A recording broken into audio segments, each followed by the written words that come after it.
News, politics, entertainment, and more. Welcome to The Informant. Independent talk, pursuing truth, informing everyone. Now, here is The Informant, Eric-Thompson.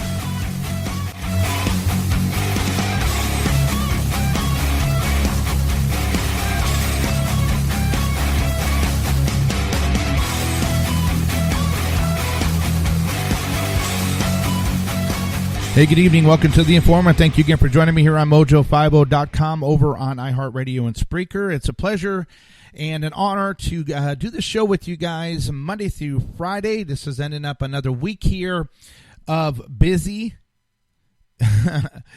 Just there's so much to say that in an hour, which is simply because my schedule with my own social media site, magabook.com, working a couple jobs. This is all I've got. This is what I do. But I have to do it because I love our country and because we have got to do. 2020 has to be for the record books. And you'll hear me say that a lot. So welcome to the show. If you do want to get a hold of me, there's two ways to do it. You can head over to mojo50.com and you can click on the microphone for shows. Go to informant-show. I'm normally the third banner, and you can get a little bio on me and also hear all of my previous shows. You can also head over to my social media site, magabook.com, if you want to connect with other libertarians and conservatives on a platform that's for free speech. I'm not excluding people, but I'm not inviting. I'm not inviting the wacky left because they already have a website called Facebook. They already have a website called Twitter, Instagram, Snapchat. So I want to have a platform where you can share your faith, share your views without being trolled. But if the left dares to come over, there you can.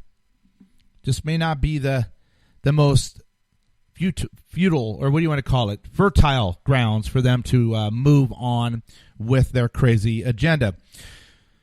Tonight, obviously, we're going to have to go over Iran. We're going to have to talk about Biden. And then I'm going to go over some interesting stories that show you just the disconnect, again, between we the people and the Marxist of the left. Because it could not be more diverse.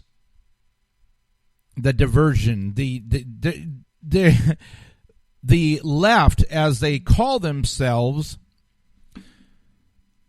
are moving post-Christian. Actually, let me rephrase that. The left has moved post-Christian, anti-Semitic, huge government, no concern for debt, tolerance of Sharia Islam, advancement of women over men, the tearing down of white Americans, the exaltation of anybody not white or Jewish, the joyful promotion of killing babies up to 9 months in the womb, the promoting of men wearing dresses or women wearing tuxedos or people who don't have a gender all of a sudden. That's the left. They are a atheistic Marxist mob. That's it. That's what they are. Well, that's kind of a generalization, isn't it, Eric? I mean, you can't really say. Well, what are we talking about right now? We have elections coming up in 2020 that will profoundly, and I think permanently, determine what happens to our country.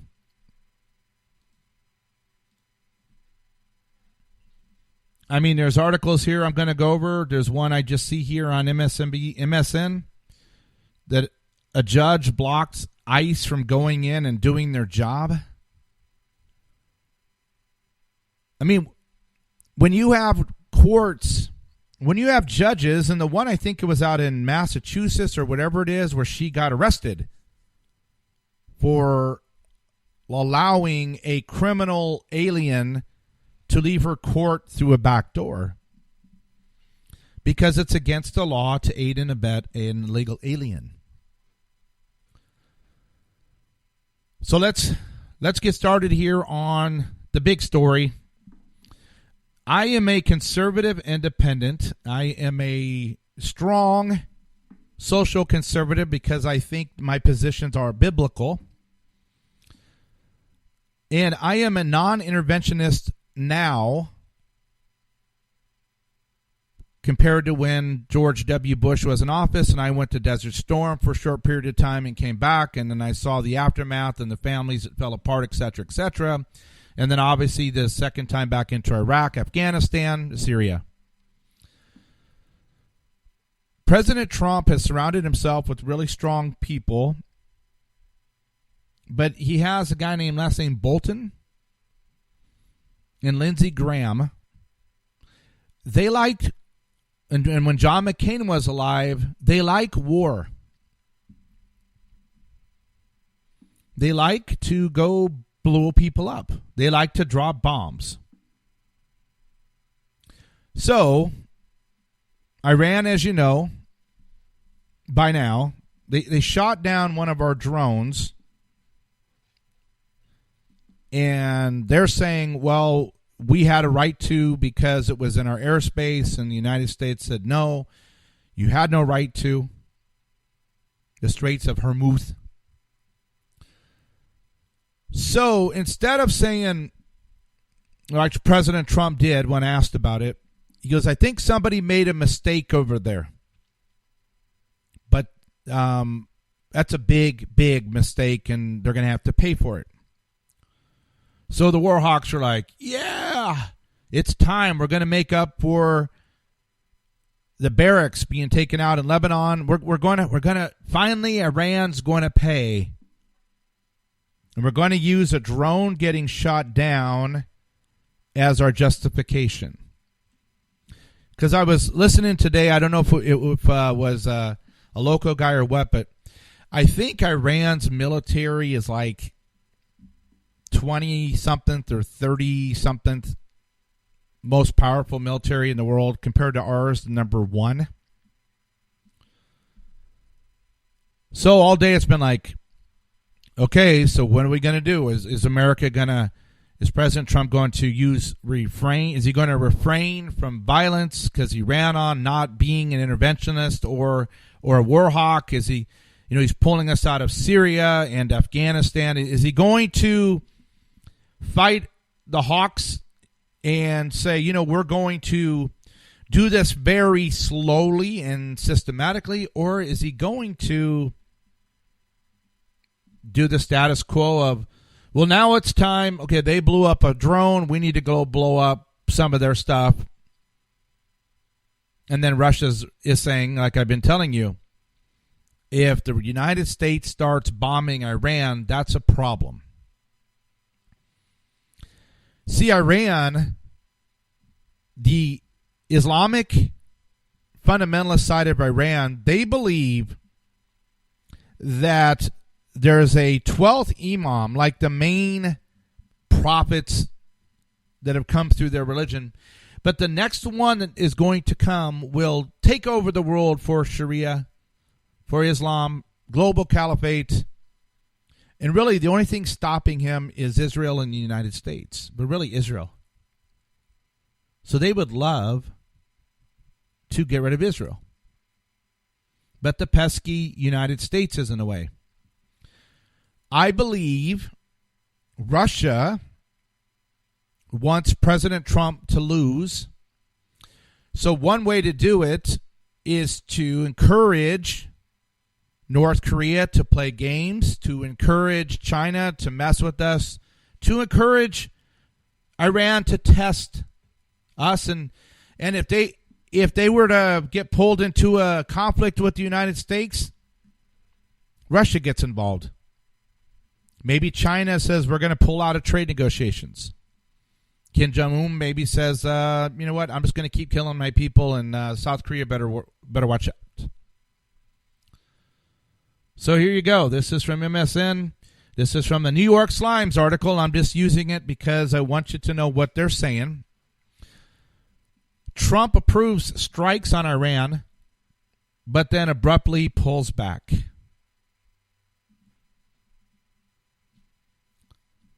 President Trump approved military strikes against Iran in retaliation for downing an American surveillance drone, but pulled back from launching them on Thursday night after a day of escalating tensions. As of late as 7 p.m., military and diplomatic officials were expecting a strike after intense discussions and debate at the White House among the president's top national security officials and congressional leaders, according to multiple senior administration officials involved in or briefed on the deliberations. This is MSN and the Washington Compost, so take this under advisement. I'm not saying this is totally true, but it is interesting because it continues. Officials said the president had initially approved attacks on a handful of Iranian targets like radar and missile batteries. The operation was underway in its early stages when it was called off. A senior administration official said planes were in the air, ships were in position, but no missiles had been fired when word came to stand down, the official said. The abrupt reversal put a halt to what would have been the president's third military action against targets in the Middle East. Mr. Trump, they like to call him Mr. Trump. It's President Trump had struck twice at targets in Syria in 17 and 18. It was not clear whether they keep calling him Mr. Trump. It's not clear whether President Trump simply changed his mind on the strikes or whether the administration altered course because of logistics or strategy. It was also not clear whether the attacks might still go forward.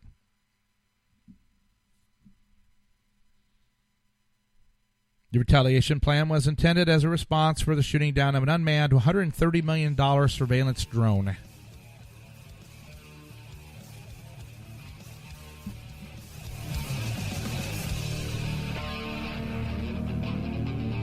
We're at the station break. You're listening to The Informant here on Mojo50.com. Mojo50.com is 24-hour libertarian talk and entertainment. Check it out. Check out my show, The Informant Show, on there. Again, Mojo50.com, iHeartRadio, and Spreaker. Thank you so much for listening. All right, so this is what MSM is. You know, the Washington Compost is basically, not to go through this whole thing, but basically, let's see here. Who we had? We had Secretary of State Mike Pompeo was there, John Bolton, the National Security Advisor, Gina Haspel, the CIA Director. They had all favored a military response, according to whoever. This is, remember, under advisement, but Pompeo, Bolton, and Haspel, they all wanted, we should go blow some stuff up. But top Pentagon officials cautioned that such an action could result in a spiraling escalation with risk of American forces in the region. Congressional leaders were briefed. So, what do you guys think? I was on a talk show earlier tonight. I am hoping that the Pentagon officials can continue to calm the storm, because the left would love to have President Trump get us into a military conflict heading into 2020, because then this isn't a reason not to protect our country. So hear me out here. But the left needs what they eroding Joe Biden's campaign, Joe Biden campaign. They need something else to get in the equation to divert from an outstanding economy. There's some articles I've seen that the Mexican Americans are more of them are starting to look into voting for President Trump. the Brexit movement. There's more black Americans that are doing a lot better, and they're considering voting for President Trump this time. So the progressives would love to have President Trump stop looking at the border, stop worrying about the South so much and getting himself in a conflict. I generally think Mike Pompeo is doing a good job. John Bolton, I am sorry. I am so sorry. I can't support that guy. I can't get on his mind wavelength or whatever. I don't trust him. He seems to like war. Yeah, Gina Haspel, I don't know her that much, so I can't really give you commentary on it. But the destruction of the drone underscored the already tense relationships between the two countries after President Donald Trump's recent accusations that Iran is to blame for explosions last week that damaged oil tankers traveling through the strait. The vital waterway for much of the world's oil, Iran has denied the accusation. So, do you think Iran's telling the truth?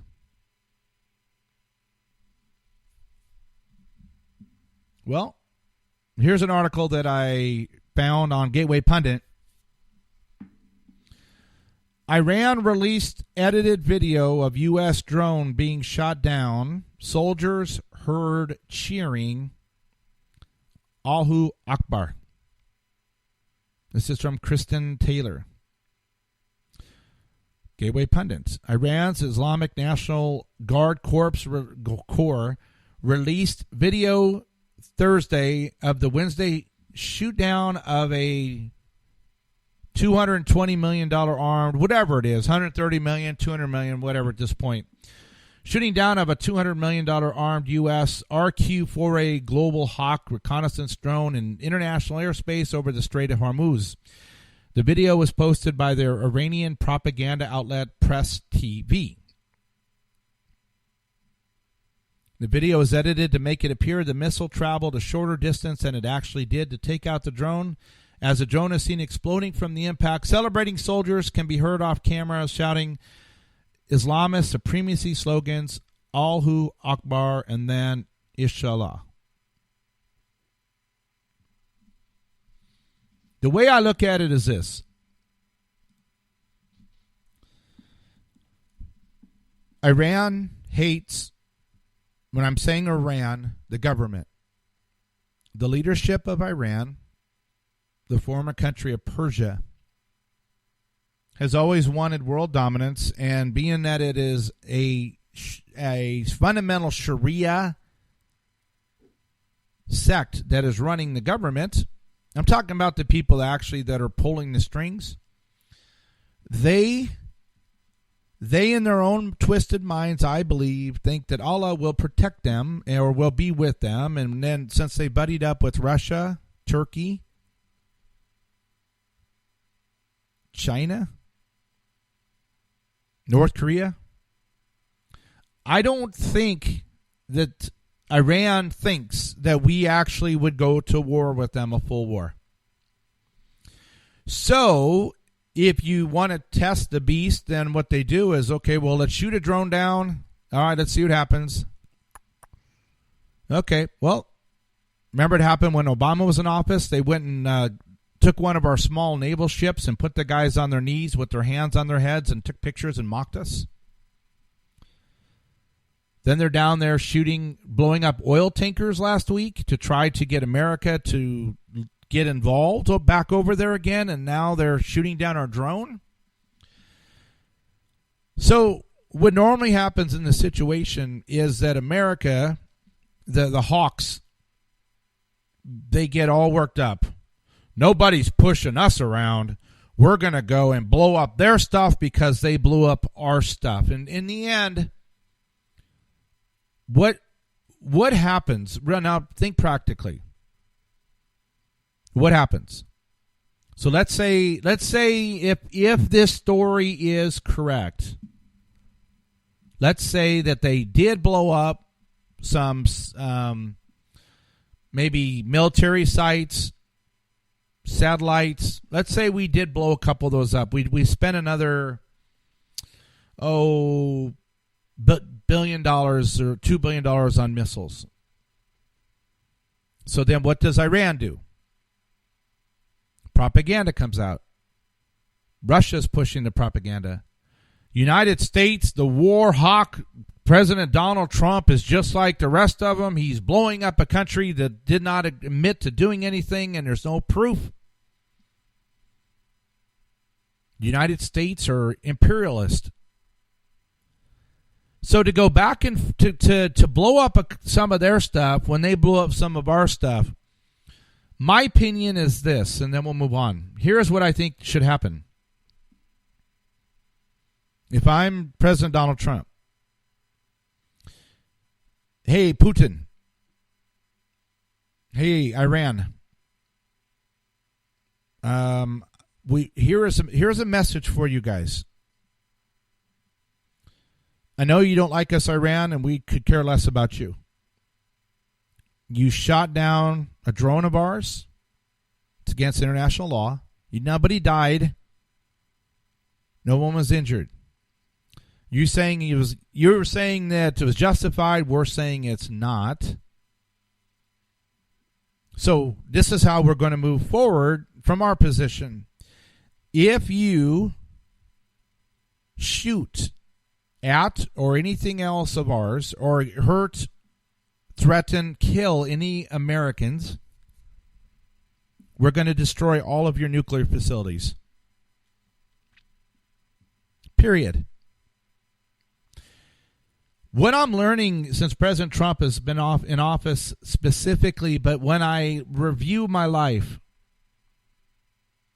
this is a common thing that I've seen now. When I go back and look at who was successful, who are the people we remember, it's the people that were consistently engaged in their calling or purpose or goals that we remember. We don't remember people that kind of did something. So, for example, we'll start at the core, a basic thing. The Biggest Loser was what? Fat people that went extreme, and they lost a lot of weight, and they looked awesome, and some of them won money. There's hundreds of thousands, if not millions of people a year in the United States that start diets, kind of lose weight, and stop, and they never get to their goal weight. I did that for decades. Now I'm finally losing weight quickly because I finally decided enough of kind of doing this. You can't kind of do stuff and be successful. The Yankees, when they were winning championships, the Packers, when they were winning Super Bowls, the Bulls, when they were winning NBA championships, it's because the drive, push, the drive, no mediocrity accepted, win.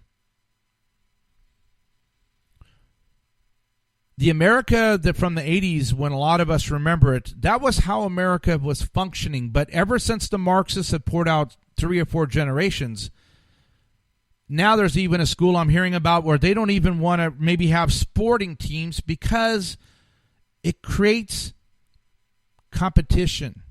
And that's not good. Well, what President Trump does, he says, look, America first, always. That makes people mad. Well, why do we have homosexual marriage in America? Why do we have increasing taxes? Why do we have sanctuary cities and states? Why do we have legalized pot? Because the left doesn't have to do it. They are doing it full bore. And we've been losing. Now we're not. So thank you for listening to The Informant here on mojo50.com. I'll be right back.